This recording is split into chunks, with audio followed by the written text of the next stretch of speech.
Hello YouTube, we're talking vascularity today. And I know that's a topic that is of great interest for a lot of people because veins look cool. They make you look more ripped, they look manly, and overall it's something that a lot of people desire for their physique. And therefore you have also a big market for the magical solution that is going to get you veiny.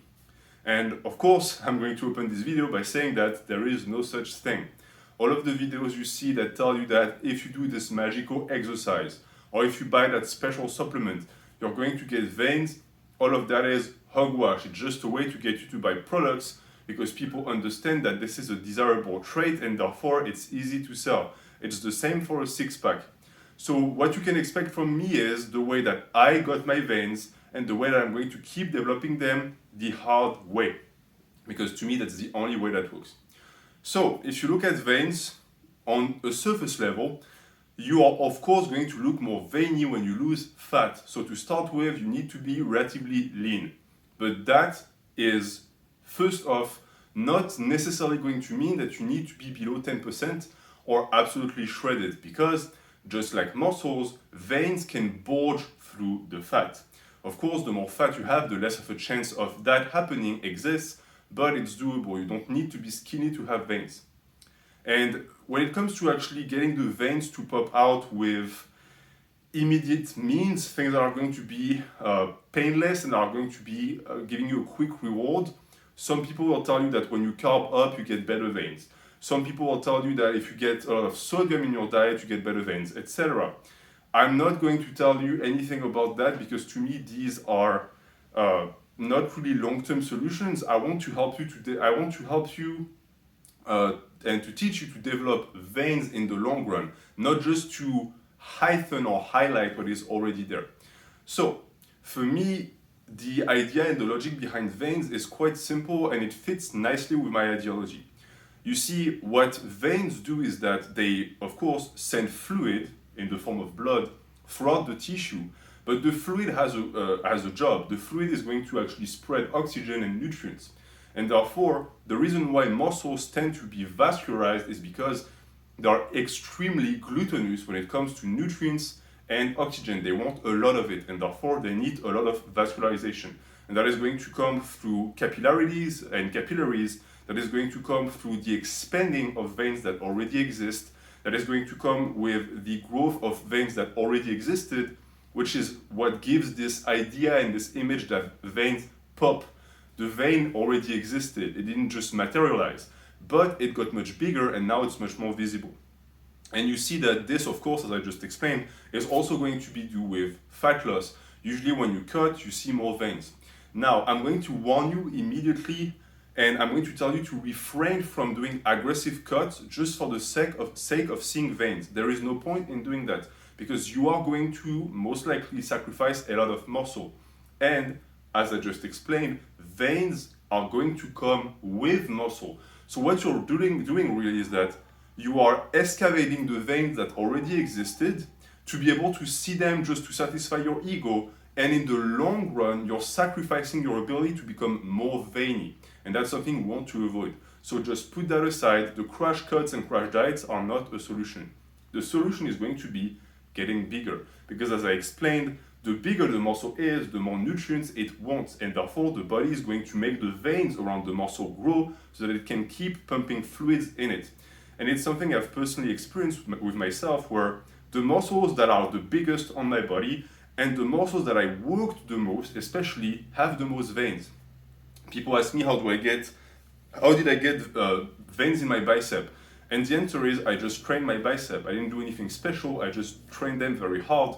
And because the muscle grew, the veins grew with it. And I have found that this theory, quote unquote, was confirmed recently because I started training my lats very intensely, they grew, and guess what? Veins started popping all around my lats. And I've seen the same thing when I focus on shoulders, I have shoulders veins that pop, etc.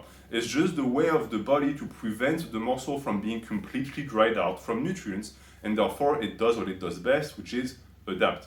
And if you look at the body with a certain mindset and you regard it as a whole and as something that is intelligent, you will see that it makes a ton of sense. You work your body, you grow muscles. the muscles need a certain hormonal profile level to subsist. So the body becomes more anabolic. As it becomes more anabolic, it promotes veins, which also work because they promote the muscle growth. The muscles now exist in a more anabolic state with more nutrients and more test, and it grows more and more. And you can repeat that ad infinitum until your hormonal profile crashes as a natty. And you can take every other point from this circle I just cited and start from there, and it still makes sense.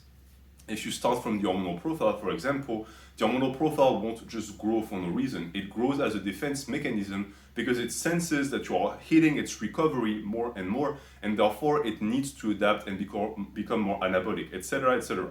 That's a topic that I've already discussed. So for the veins, this is what you're going to do. You want a body part to be veiny, you're going to have to need that body part to grow, and therefore you're just going to train it. And if you also regard the opposite type of tissue, the fat tissue, you also find out that fat doesn't need to be vascularized.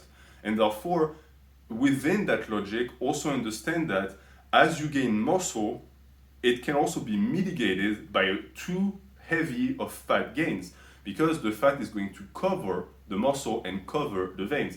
And again, because the fat doesn't need blood flow or minimal blood flow, it's also going to hurt your ability to show off those veins.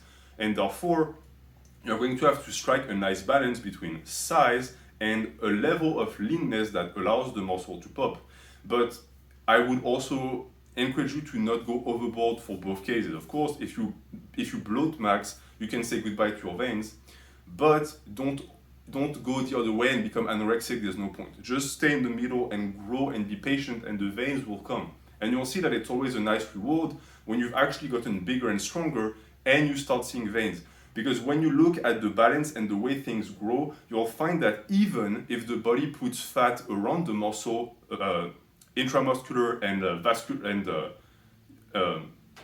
subcutaneous fat, you will still get a certain percentage of veins that are going to show with time. So that's a good thing.